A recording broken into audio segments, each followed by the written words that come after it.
Olá, desenvolvedor Java! Nesse vídeo eu quero te mostrar como utilizar o Quarkus para, de forma simples e mesmo assim super poderosa, criar aplicações Cloud Native. Ao longo do vídeo eu vou te mostrar quais são as funcionalidades que realmente fazem diferença para nós como desenvolvedores. É uma aplicação bem simples e é bem fácil de acompanhar se você é um desenvolvedor Java iniciante ou se vem de outros frameworks como o Spring Boot. Bem, vamos começar aqui pela página do Quarkus, que é o quarkus.io. Uma vez acessando essa página, a gente pode ver aqui o botão Start Coding, que é muito semelhante ao start.spring.io. A ideia é eu começar a ter um scaffold de um projeto pronto para começar. Ao clicar no Start Coding, eu tenho as opções, eu vou manter a última versão, mas eu posso também utilizar versões LTS, Long Term Support, suporte de longa duração, de longo termo. Escolher aqui o meu group, que vai ser com.rafabenedev. O meu artefato, que é CRUD pessoas. E posso selecionar aqui minha ferramenta de build, que pode ser o Maven ou o Gradle. Vou utilizar o Maven. O Quarkus ele é composto de uma série de extensões para aplicações Cloud Native. Eu posso ver a lista aqui de web, posso ver a lista de dados e etc. Cloud.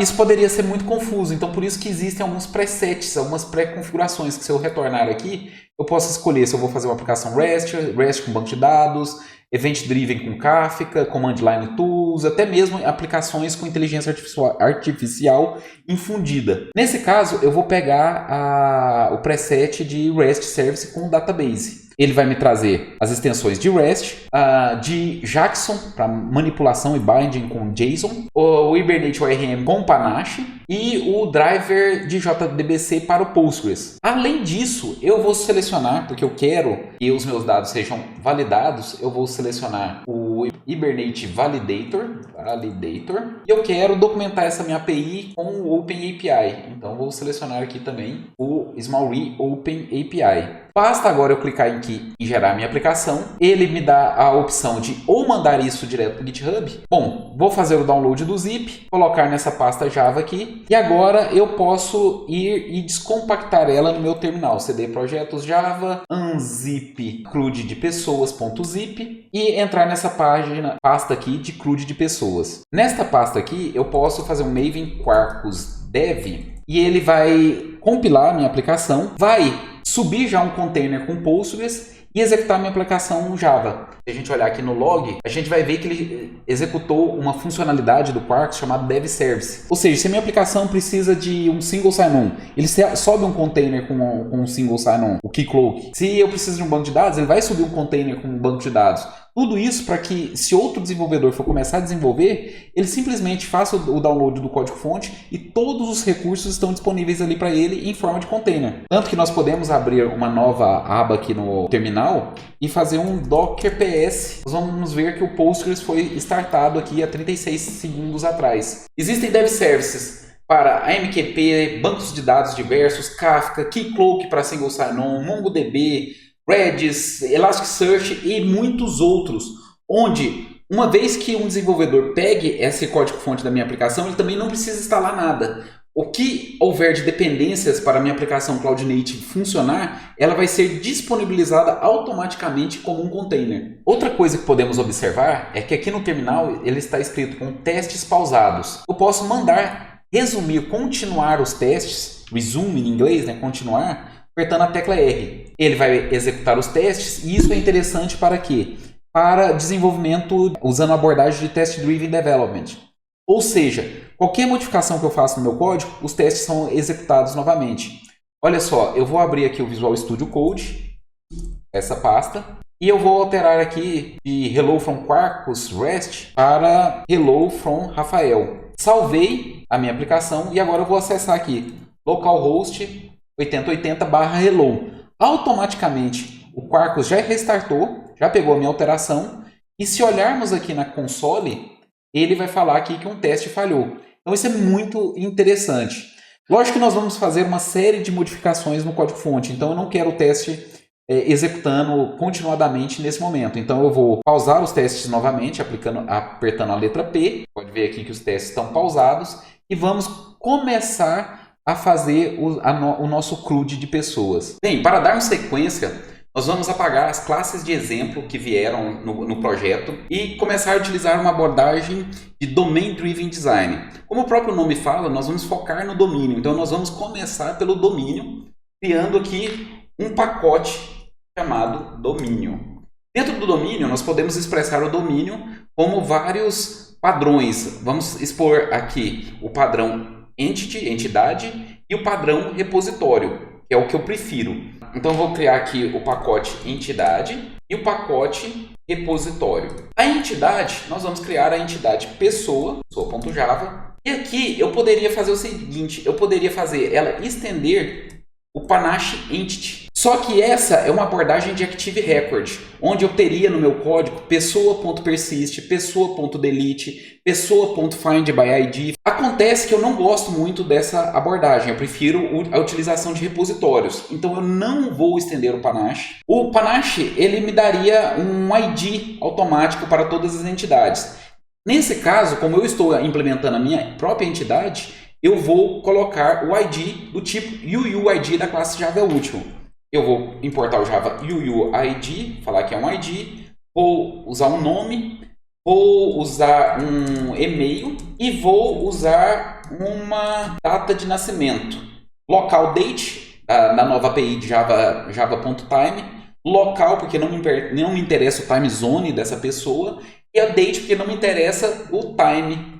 Então vamos colocar aqui local date, data de nascimento. Vamos começar a fazer algumas anotações aqui.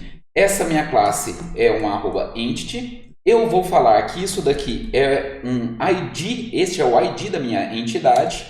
E esse valor, ele é gerado automaticamente. Então, generated value com uma strategy, poderia escolher aqui automático, baseado no banco, mas eu vou forçar aqui para ser do tipo UUID, ok? O meu nome, ele tem que ter um tamanho máximo e mínimo. Eu não vou aceitar nomes com menos de 3 caracteres, eu posso colocar até 100 caracteres neste meu nome. A carta validation constraints, e ele não pode ser em branco. O e-mail tem que ser um e-mail válido e também não pode ser em branco. O local date eu vou falar que pode ser em branco, mas se a pessoa fornecer, essa data tem que ser no passado.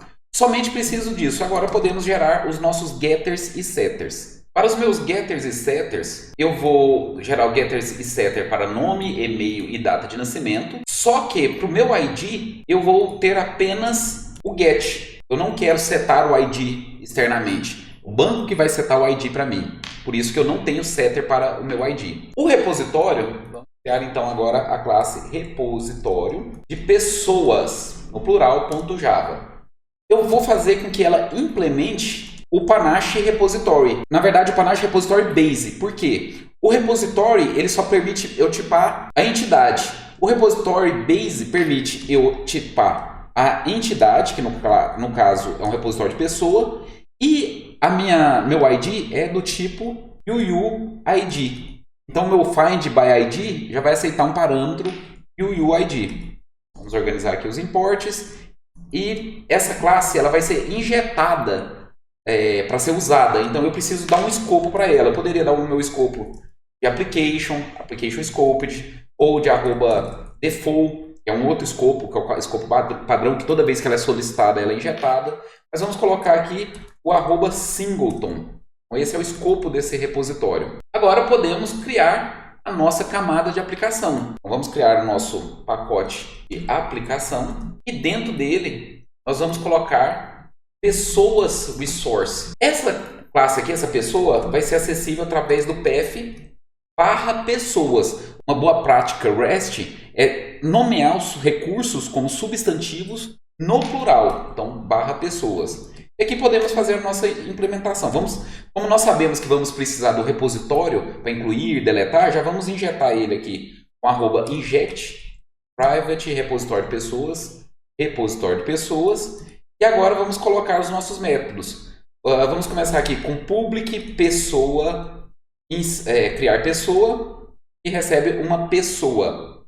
Ele chama o persist, retorne pessoa. Isso daqui é acessado com o método post. Como isso aqui vai ser uma transação, vamos anotar esse método como transactional e podemos fazer as outras implementações. como por exemplo, public pessoa, buscar pessoa por ID, e o path, eu preciso passar o ID como parâmetro. Se eu especifiquei um parâmetro aqui como chave, eu tenho que especificar que esse valor que está entrando aqui é um path parâmetro. Qual valor? ID. Ok? Agora podemos implementar o delete pessoa, public void deletar pessoa. Isso aqui é o método delete. Eu preciso também de um path com ID, falando que esse daqui é o path parâmetro. E finalmente podemos fazer o listar, que é o método public list, Java util list de pessoa, listar pessoas. Vamos fazer aqui também o atualizar pessoa. O public pessoa, atualizar pessoa, parâmetro.id. Isso aqui, compute. Ele tem um path também de ID. Ele recebe o ID e a pessoa no body.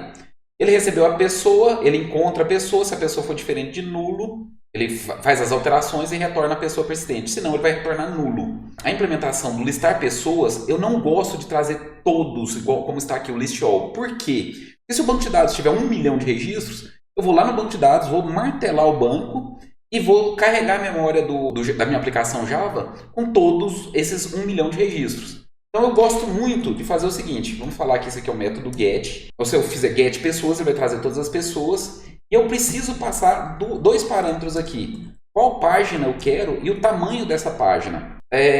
Eu vou fazer o seguinte. Eu vou falar que isso daqui é um query parameter.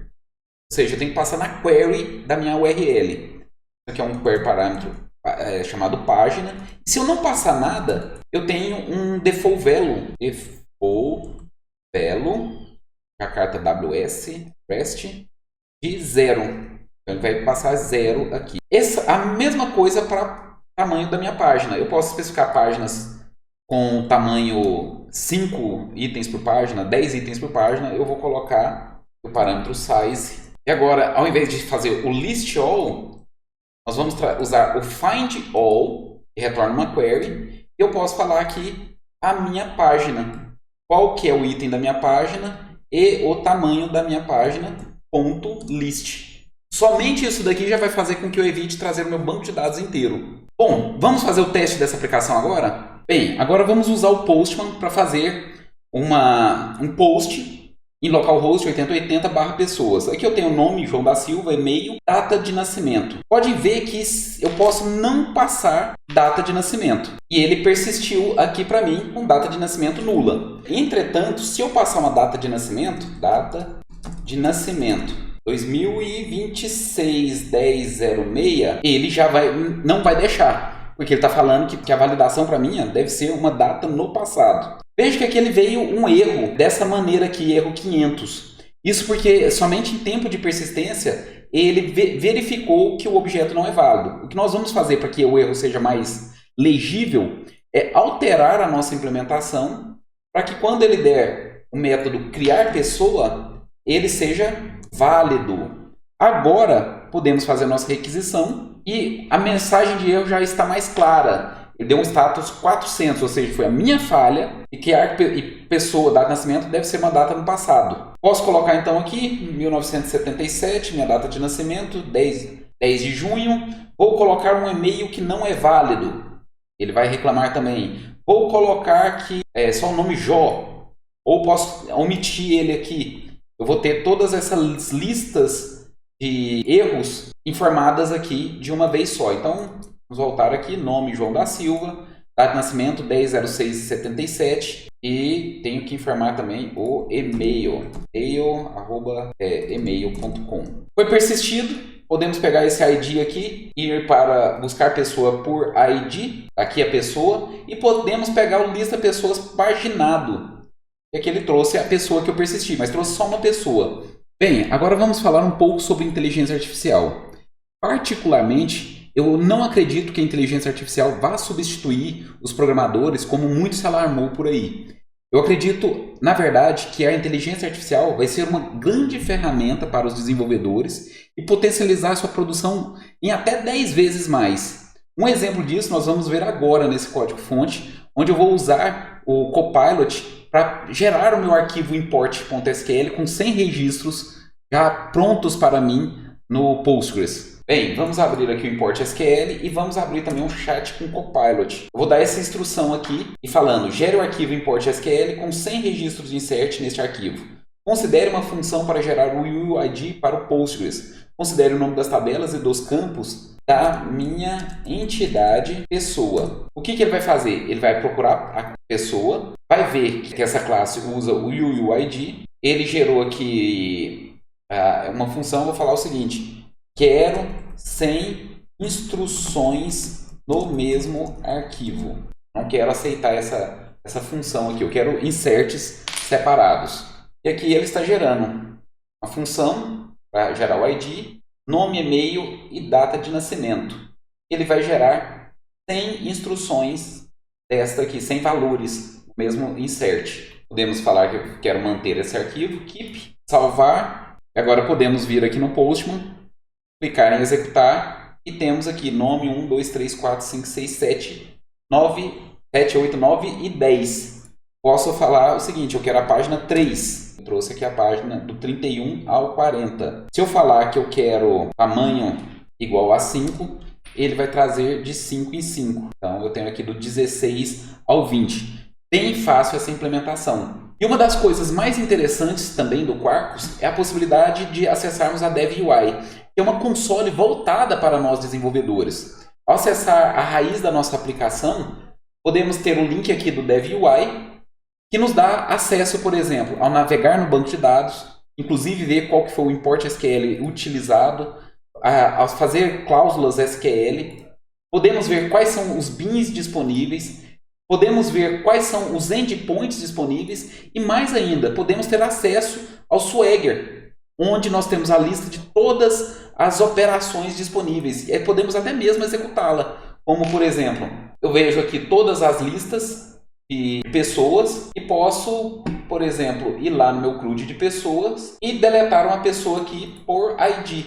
Por exemplo, passar aqui este ID, executar. Aqui eu deveria ter informado o transacional, então vamos fazer isso. Deletar pessoa é transacional, o atualizar pessoa também é transacional. Vamos executar novamente, porque o Quarkus nos dá essa possibilidade de não precisarmos sequer parar o runtime. E temos aqui 204 sem conteúdo, foi apagado. Tanto que se nós tentarmos buscar essa pessoa por ID, podemos colocar aqui esse ID, executar, e ele vai me responder aqui como 204. Ou seja, o servidor processou a requisição, mas não houve respostas, porque essa pessoa não existe mais no meu banco de dados. Agora, conta aqui pra mim, o que você achou de tudo isso que eu te mostrei? Deixa aqui nos comentários o que mais você gostaria de saber sobre o Quarkus. E mais ainda, eu sugiro que você compartilhe esse vídeo com outros desenvolvedores Java. E você clique em seguir se você já não me segue. E mais ainda, corre lá no Instagram, procura por @RafaBenedev e clique lá em seguir lá também. Te vejo nos próximos vídeos e muito obrigado!